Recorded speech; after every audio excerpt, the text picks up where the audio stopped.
Sir जी, अब क्या हुआ? अब तो हरी झंडी भी लेके आए हो। ये सब कुछ तुम रात को मुझे बता नहीं सकते थे? अगर बता देता तो आप क्या कर लेते? अरे भाई, अपने घर ले जाता, इज्जत से रहते। घर तो बेचारों के पास अति भी नहीं है, खर्चा पानी भी नहीं है, सर पे छत भी नहीं है। आपके घर छोड़ के आऊं अभी? अल्लाह खैर करेगा। ये रख ले मेरी तरफ से सलामी। आपसे यही उम्मीद थी मुझे। चल अभी ठीक है, गेट खोल दे। हाँ भाई, फिक्र गेट खोल।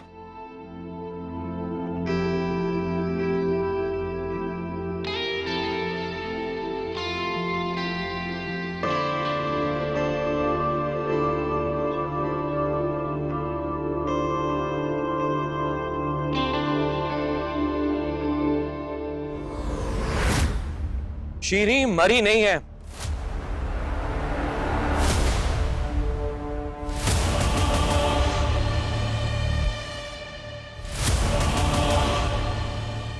शीरी शहीद हुई है।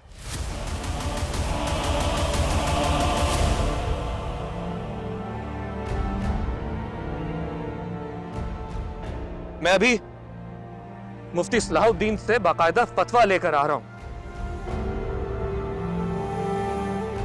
कि जो औरत अपनी इज्जत बचाते हुए अपनी जान दे दे, वो शहादत के रुतबे पर पहुंच जाती है।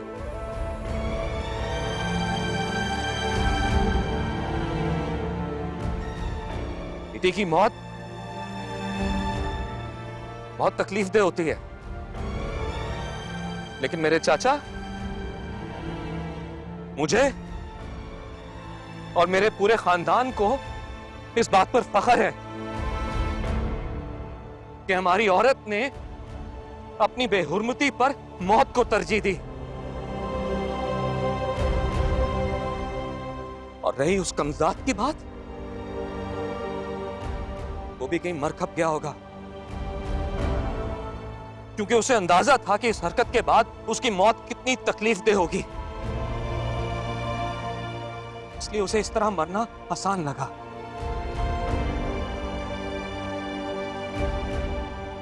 देखें, मैं आप सब से अपने चाचा की तरफ से दरखास्त करता हूं कि उसकी बूढ़ी मां और उसके बाकी खानदान वालों के साथ गम, गुस्से और तैश में आकर कोई गलत सलूक ना करे। यकीनन वो भी इस बात पे शर्मिंदा है कि इस तरह का गलीज आदमी उनके खानदान में पैदा हुआ।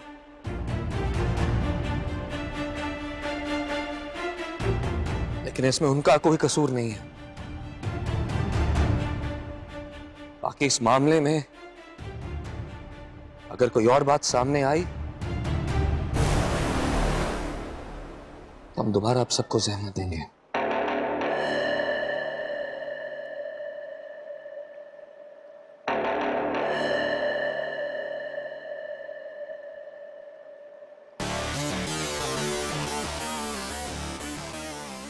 मैं अपने सोने रब की रहमत से नाउम्मीद नहीं हूं।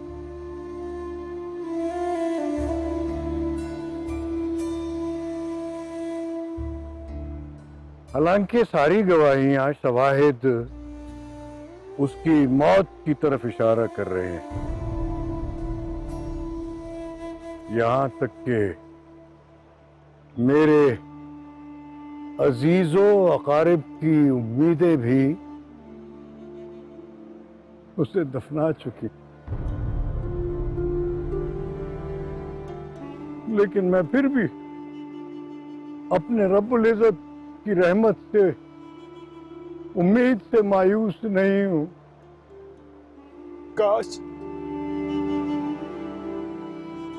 काश मैं आज मलिक साहब की जगह पे होता, जिनकी बेटी ने अपनी जान देकर उनकी इज्जत बचा ली, और मैं अपनी बेटी की जान लेकर भी अपनी इज्जत नहीं बचा सकूं, नहीं बचा सकूं। नहीं आई साहब, नहीं, आप भी वही हैं जहां आज मैं हूं। फर्क सिर्फ इतना है कि मैं अपनी बेटी को जानता हूं और आप अपनी बेटी को नहीं जानते।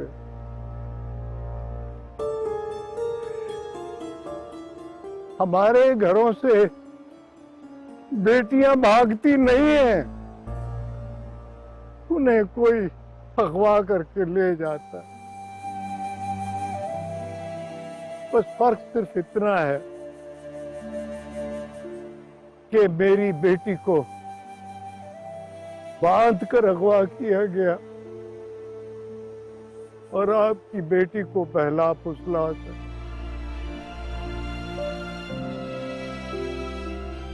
जैसे मेरी बेटी का कोई कसूर नहीं है, वैसे ही आपकी बेटी का भी कोई कसूर नहीं है।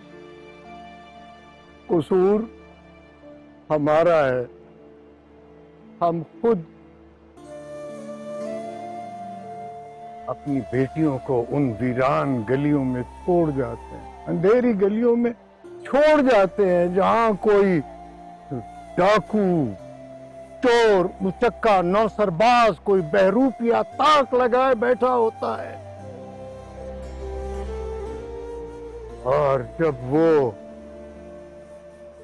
अपनी वारदात कर चुकता है तो हम अपनी इज्जत बचाने के लिए सारा कसूर अपनी बेटियों के गले में डाल देते।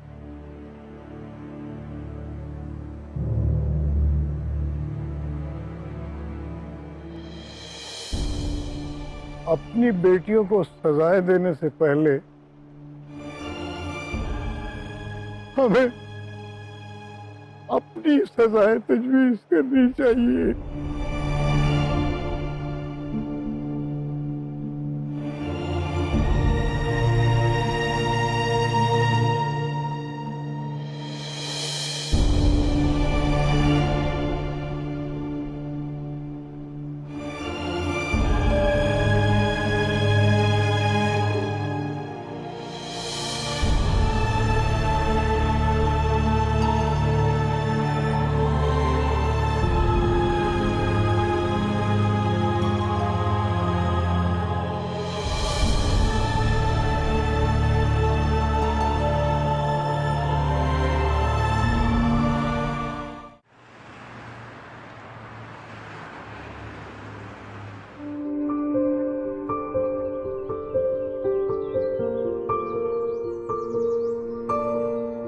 शीरीन, खाना क्यों नहीं खा रही? कितने मजे का खाना है ये। वो देखो, चाय भी बड़ी तुम्हारी सारी ठंडी होगी। उस्ताद 25,500 रुपए, और जो अगर तुम दोनों मियाँ बीवी ना होतो ना तो 25,500 रुपए चपेड़ा पहनिया से। लेकिन इसमें भाई अच्छा खासा गुजारा हो जाएगा, पकड़ी। रही बात खाने की, वो अब्दुल्ला शाह गाजी से फ्री मिल जाएगा। दूसरा मसला रहता है छत का। छत तो खैरात में भी मिल जाएगी तुम दोनों, लेकिन उसमें एक प्रॉब्लम है, तुम दोनों को अलग अलग रहना पड़ेगा। क्या मेरी एक बात सुन, किसी तरह से मुझे कोई काम वगैरह दिला दे, पता है मैं सब कर लेता। भाई छोटा मोटा काम तो मिल जाएगा, लेकिन उसमें एक बहुत बड़ा इशू है। ना तुम लोगों के पास शनाख्ती कार्ड है, ना तुम दोनों का निकाह नाम है। इतने बड़े शहर में इतने बड़े इशू के साथ गुजारा मुश्किल हो जाएगा। तुम मुश्ताक से बात करो ना, वो जमीन से बात कर लेगा और वो किसी ना किसी के हाथ मेरा आईडी कार्ड भिजवा ही देगी एटलीस्ट।